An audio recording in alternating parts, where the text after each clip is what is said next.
Chers amis, Boker Or, Beshem Hashem, Naaseh Venasliach, nous sommes aujourd'hui le lundi 15 du mois de janvier et déjà le He du mois de Shvat. Shiur acheté par Jacques pour la Refoua Shlema, Achlama Meira Obri, ou Tetana très vite de sa fiancée Melissa Chava.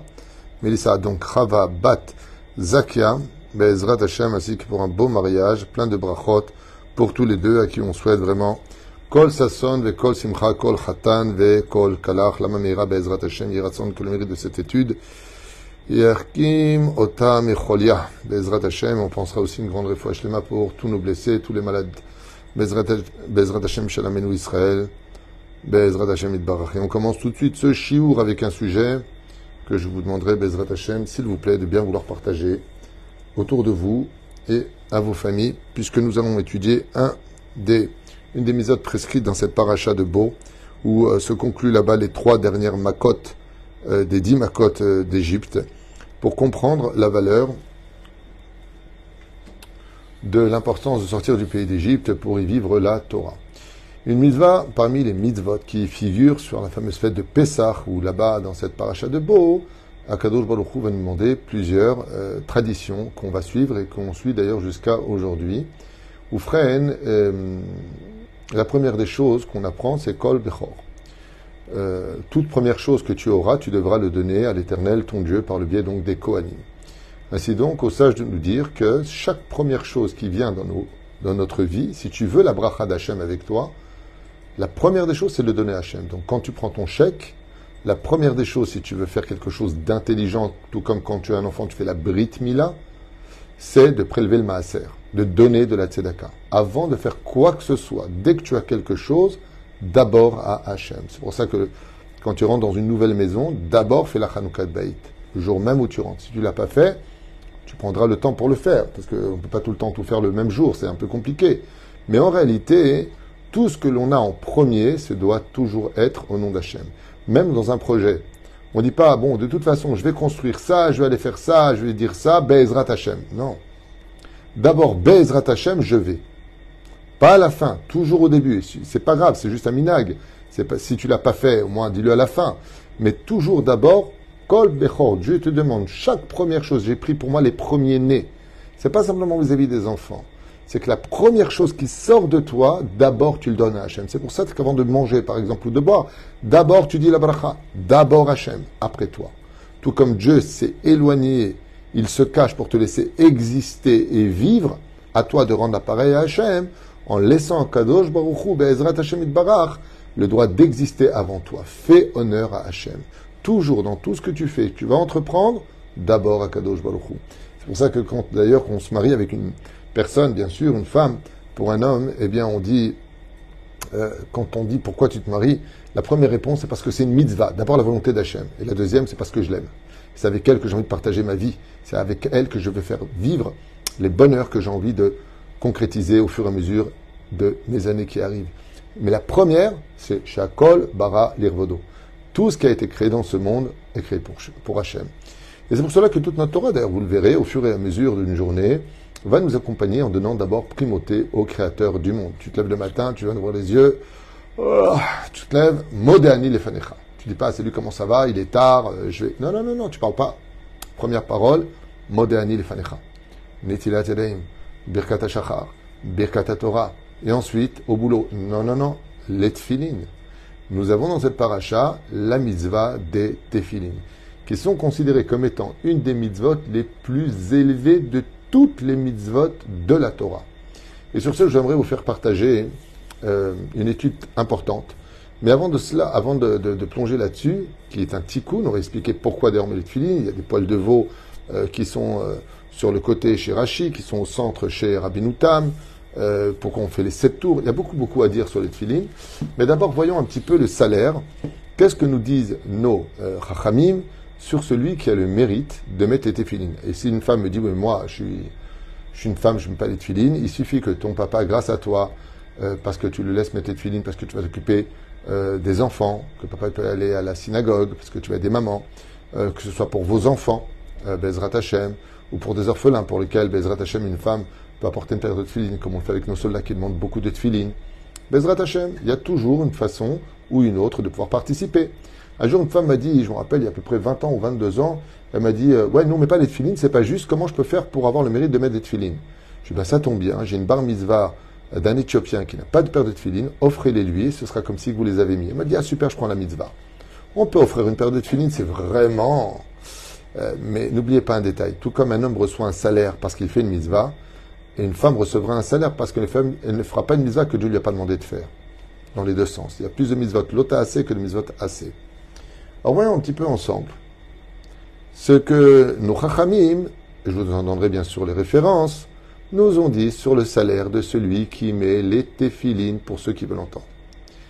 Aleph. Donc là maintenant on est dans le tour. Siman Lamet Zain, le tour. Il dit Gadol Srar Mitzvah Téphilin. Grand est le salaire de celui qui met les téphilines tous les jours. Chez Kol Minichan, Marich Yamim Baolamazé. Car il faut savoir que la mise des téphilines rajoute des jours de vie dans ce monde. Ce qui fait que si par exemple vous avez une personne malade autour de vous et qui malheureusement n'a pas la santé qui va dans la bonne direction, prenez sur vous de mettre les téphilines, puisque le salaire dit le tour des téphilines, c'est que ça rajoute de la vie. Que tout celui qui met les téphilines, qu'il sache qu'il sera héritier du monde futur. C'est une promesse de Dieu. Ven ish hageinam, écoutez bien, ven esh hageinam sholet bo. Et les flammes de l'enfer, s'il doit descendre, n'auront pas d'emprise sur lui. Kol avonatam limchalim lo, car la mise des téphilines est tellement élevée vis-à-vis de cette mitzvah et vis-à-vis du ciel, qu'elle est capable de faire la kapara de nos fautes. Signé le tour. Deuxième explication du Rosh dans la Gemara, ou Fren, slicha, du Rosh et aussi du Bet Yosef. En lecha mitzvah gdola bechol mitzvot ase batora yoter mi mitzvah tefilin. Le Bet Yosef, Rabbi Yosef Karo, ainsi que le Rosh nous disent que de toutes les mitzvot, des 613 mitzvot de la Torah, la plus haute de toutes, c'est la mise des tefilin. Chez Uksha kol la Torah kula les tefilin. Chez Neymar Leman tiye Torat Hashem beficha. Car tout celui qui met les tefilin tous les matins, eh bien, sera considéré comme si qu'il s'est enroulé des 613 mitzvot de la Torah. Fait. Nous allons maintenant avec le Midrash Teilim. Teilim, même Aleph. Écoutez bien.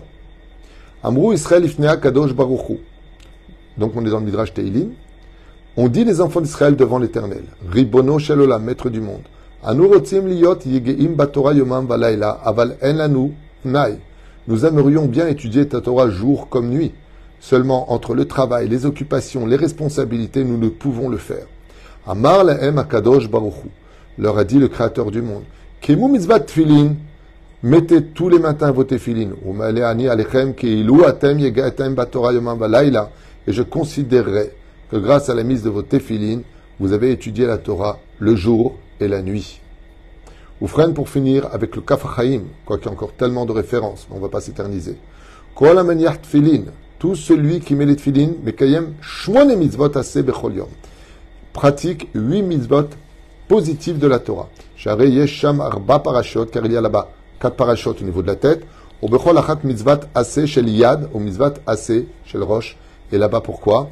Parce qu'il y a 4 mitzvot positives et 4 mitzvot interdits. Donc tu feras, tu feras, tu feras. Tu feras pas, tu feras pas, tu ne feras pas.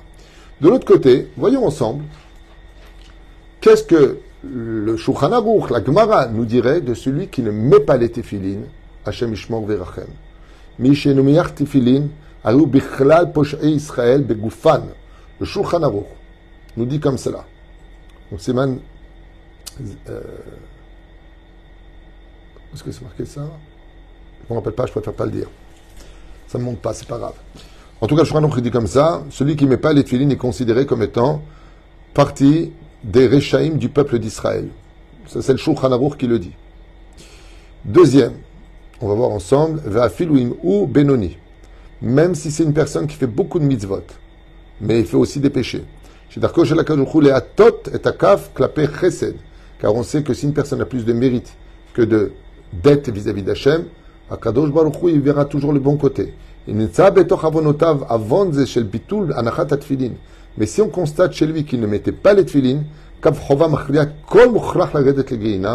il ne pourra pas échapper de descendre au Gehinam, dit le Shulchan Aruch, c'est terrible d'entendre des choses pareilles. Et pas simplement ça, même s'il a fait beaucoup de mitzvot, ça ne le sauvera pas. Mishnah Brura, donc on a avec le Chafetz Chaim. Imchali avonotav merubin misruyotav, s'il a plus de fautes que de mérites. Nidan begeinam shnaim esrei chodashim, il descend au Geinam pendant 12 mois. Vachakar gufo kala benishmato nisrefet veruach fazeret ofro. Et là-bas, lo anel velo lechem, s'il n'a pas le mérite des téphilines, eh bien, il ne reviendra plus jamais à la vie. Pour vous dire que les téphilines donnent la vie, explique le Chafetz Chaim, celui qui aimait tellement le peuple Israël. Kaf Chaim, il dit comme ça, Ve'eno kam betriat hametin, celui qui ne met pas les téphilines tous les jours, qu'il sache qu'il ne se relèvera pas bichlal à la résurrection des morts. Et pour finir, deux encore, enseignement du Kaf Chaim, au verbe shmona mitzvot aseh bechol yom, il a annulé 8 mitzvot positifs de la Torah.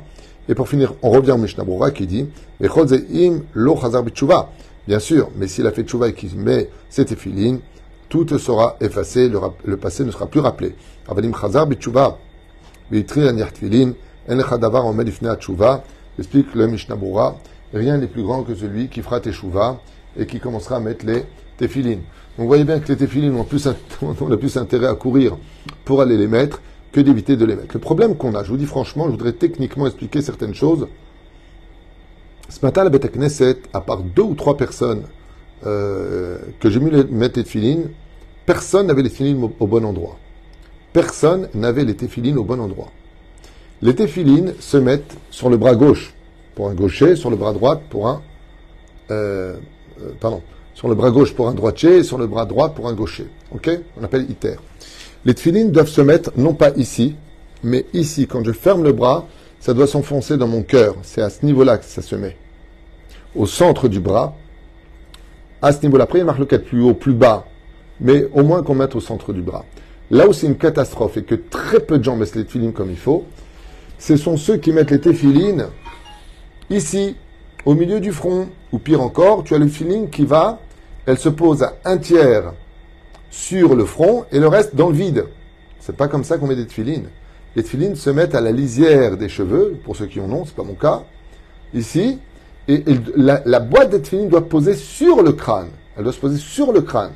La deuxième chose qui est dramatique, c'est que, et on peut constater que très souvent le nœud, il doit être là, au niveau de la nuque, là où commence l'os. On sent que la fin du crâne est là, c'est là-bas qu'on met les téphilines. Et je peux vous dire que malheureusement, je dis bien malheureusement, je ne dis pas ça pour juger, mais beaucoup de gens, encore ce matin à la synagogue, je regardais les uns après les autres, il y en a, les téphilines, ils sont sur le côté, ils descendent en plein milieu du front, ils sont mamash l'obamakom.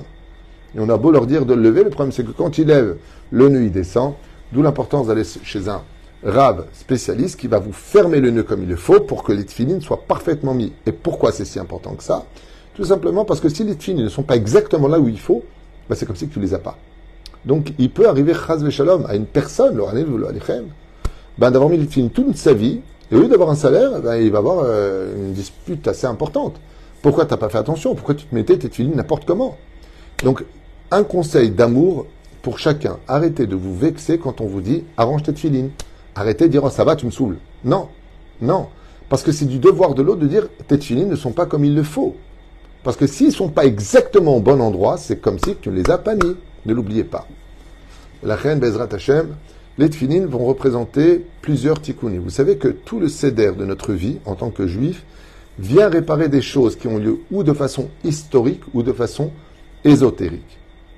Prenons par exemple les 3 pièces que nous mettons tous les matins dans la prière. Tous les matins, nous faisons la prière et nous disons vers David, vechoulé, vechoulé. Et quand on dit le mot bakol, on dépose 2 pièces avec la main droite et 1 pièce avec la main gauche.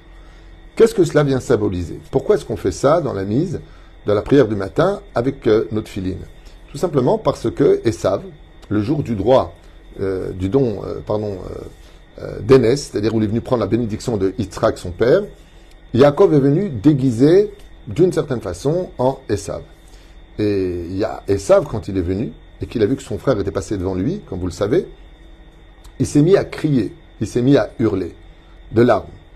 2 larmes sont tombées directement sur le sol et une seule est restée collée à son œil. Et il a demandé à Dieu de faire justice.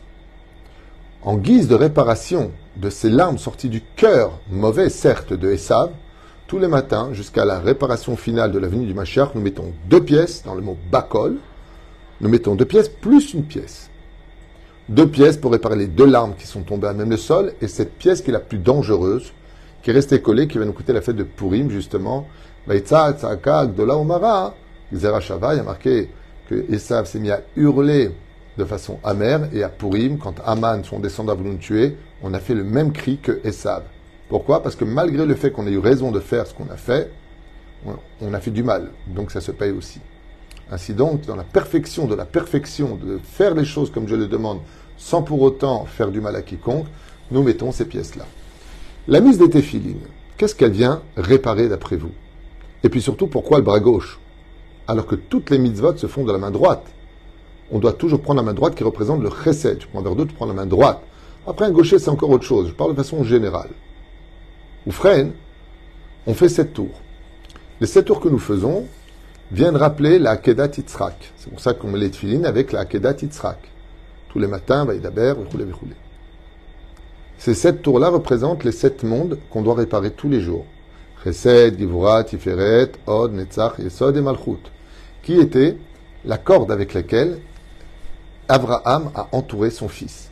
Ce qui fait que tout celui qui met les tefilines est considéré comme quelqu'un qui a fait un sacrifice à Dieu tous les matins. Mais pourquoi Dafka le bras gauche? Vous savez que par exemple, pareil pour la Mida, on fait 3 pas en avant, 3 pas en arrière. Pourquoi? Parce que, ben voilà, Nabucodonosor, il y en a qui disent Ouzradan, il y en a qui disent, il y a plusieurs marloquettes, qui a fait ces pas? Le roi de Perse, le roi de Babylonie, qui a fait des pas pour accompagner l'honneur du Dieu d'Israël. Alors pour ça, on va faire 3 pas en avant, 3 pas en arrière. Pourquoi 400 ans? Parce que Abraham Avinu, quand il est parti, Pharaon l'a accompagné de 4 pas. En guise de ces 4 pas, on sera 400 ans chez lui esclave. C'est un peu disproportionné pour nous, mais en tout cas, le Créateur du monde ne veut pas que les Réchaïm profitent d'un salaire sur terre, donc on leur redonnera dans ce monde pour réparer ce qu'ils ont fait de bien en l'honneur d'Hachem. Ok. Voyons ensemble un sujet très intéressant que vous ne connaissez certainement pas, pour beaucoup en tout cas. C'est qu'est-ce que nos Chachamim nous disent à propos du bras gauche. Et écoutez bien. Bon, je ne vais pas tout vous lire, ce serait trop long, surtout que je le connais, donc je vais vous faire part de cela directement. Mais ata yair lanu le'avin madou ativa kadosh baruch hu laniach tefilin shel yad dafka al yad smol ve'lo yad yamin. Alors écoutez bien. Avant de vous lire le texte de façon succincte, j'aimerais vous expliquer un petit peu. La mise des tefilines sur le bras gauche a toujours été accomplie depuis le début des temps. Vous savez que toute la Torah, les mitzvot que nous avons fait, étaient accomplis déjà par Adam, par son fils, par Chet, par Shem, par Ever aussi, Abraham, Yitzhak, Yaakov. Tout le monde faisait les mitzvot. Mais le goût et les raisonnements de comment on faisait les choses sont venus par contre au fur et à mesure. Par exemple, Sarah pratiquait Pessah. Pourtant, on n'était toujours pas peuple en Égypte, sorti du pays d'Égypte. L'histoire va donner maintenant vie à la cause et à la mitzvah de la pratique des mitzvot de Sarah Imenu, aléa Shalom, et d'Abraham et de Lot qui faisaient, comme c'est marqué dans la Torah, Parashat de Vayera, les mitzvot de la Torah. Prenez, écoutez bien. Quand Rivka était enceinte, elle avait 2 enfants en elle. Un qui était pur et un qui était impur. Il y avait Yaakov qui était pur et il y avait Esav qui était impur. Étant l'un à côté de l'autre, ils auraient pu puiser, et c'est ce qu'ils ont fait, l'énergie de l'un et de l'autre. Ce qui fait que Esav aurait pu puiser l'énergie positive et sainte de Yaakov, et Yaakov aurait pu puiser malheureusement le mauvais de Esav. Et c'est pour ça que les deux voulaient sortir. Surtout Yaakov, qui ne voulait pas rester à côté d'un rachat pour ne pas puiser de sa mauvaise énergie. Seulement le problème, c'est que Esav lui a puisé des forces positives de chez Yaakov, d'où vont sortir plus tard de lui, grâce à cette énergie qui lui a été volée dans le ventre de sa mère, Rabbi Akiva, Rabbi Meir Balanès, Onkelos et bien d'autres, grandes sadikim de l'histoire juive qui viennent de la descendance de Esav, puisée de la Gdusha de Yaakov. Très bien. Vous avez posé la question, pourquoi est-ce que Yaakov, quand est sorti Esav, il lui a attrapé le talon? Pourquoi il lui a attrapé le talon? La main. Parce que là-bas se trouvait toute la Gdusha qui était empreinte dans la Touma. Et comment il lui a attrapé le talon? C'est là que vient la mise des tefilines. Maintenant, je vous le lis dans le texte. Écoutez bien. Madwa tziva kadosh baruch hu laniach tefillin shel yad dafka al yad smol velo al yad yamin. Pour quelle raison Dieu nous demande de mettre les tefillin surtout sur le bras gauche et pas le bras droit? Sauf pour celui, bien sûr, qui est écrit de la main gauche. Sheken eyod ve Yaakov avinu achaz beyad smol. Avec quelle main il a attrapé le talon de Esav? Avec sa main gauche. Moshe Katuv, yad kea, la main faible. Yado yad Yaakov ochezet ba'ekev Esav, la main de Yaakov attrapa le talon de Esav. Yad, Persha, Gemara, Zesmol. Quand on dit le mot Yad, qui veut dire main, on parle de la main gauche, dit la Gemara. Et on doit mettre maintenant tout le temps le tefillin du côté gauche.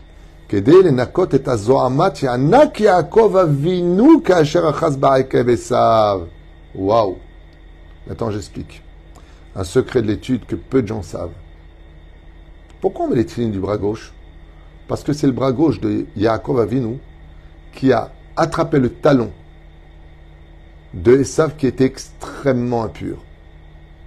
Et l'impureté de Esav s'est coagulée à la main de Yaakov Avinu. Ce qui fait que quand Yaakov Avinu a eu ses enfants, cette toum'a de Esav est passée de génération en génération. Pour pouvoir dégager cette impureté, on met les tefillin, il faut la mitzvah des tefillin pour retirer l'impureté de Esav. Et c'est pour cela que, étant donné que Esav avait un cœur mauvais et des pensées impures, nous mettons les tefillin sur le cœur et sur la tête. L'un pour justement adoucir le Yetzer Hara, la Gdusha des tefillin vient exploser d'une certaine façon l'impureté qui se trouve dans le bras gauche, qui représente la rigueur par laquelle Esav est né, la méchanceté, et donc la tête, pour qu'on ait Bezrat Hashem, un esprit qui est pur au sein du peuple d'Israël. La reine il dit comme ça, et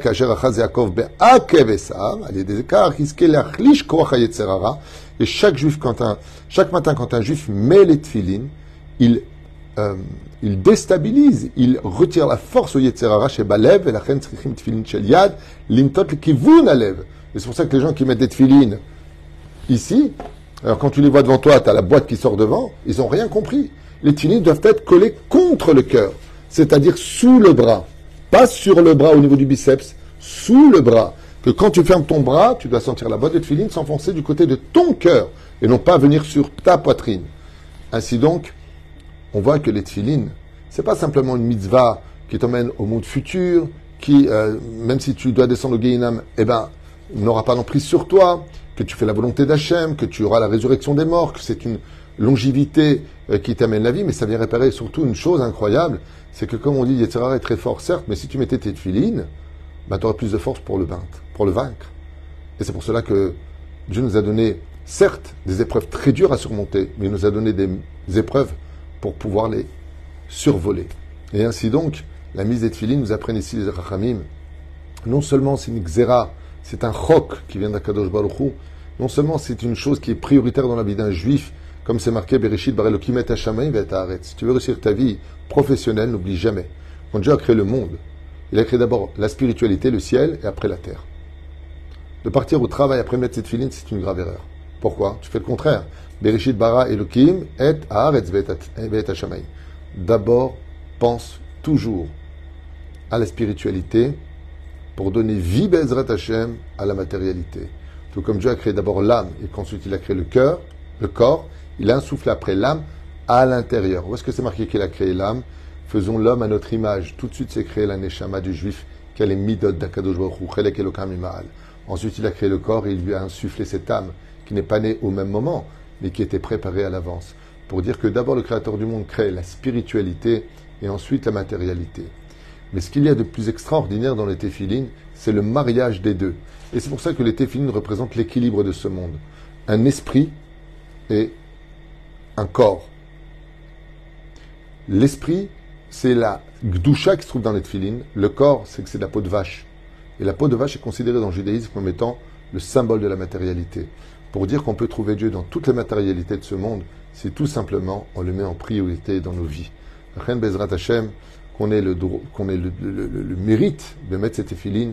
Une femme d'ailleurs qui pour son mari voudrait faire un beau cadeau d'anniversaire, hormis acheter un cours chez le Rav Twitou, eh bien c'est de lui acheter une paire de tefilin. S'il a des tefilin qui datent de sa bar mitzvah et qu'il a déjà 32 ans, à mon avis, il serait temps qu'il change de tefilin.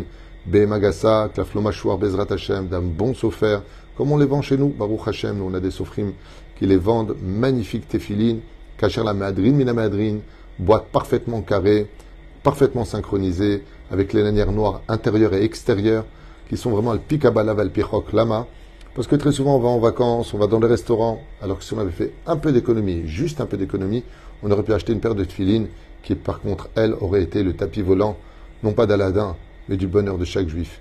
Pas mon yastam que le rabbi de Lubavitch avait lancé, le mifsat tefilin, remettez les tefilin. Vous savez pourquoi? Parce que celui qui met les tefilin, c'est comme s'il accomplit toutes les mitzvot de la Torah.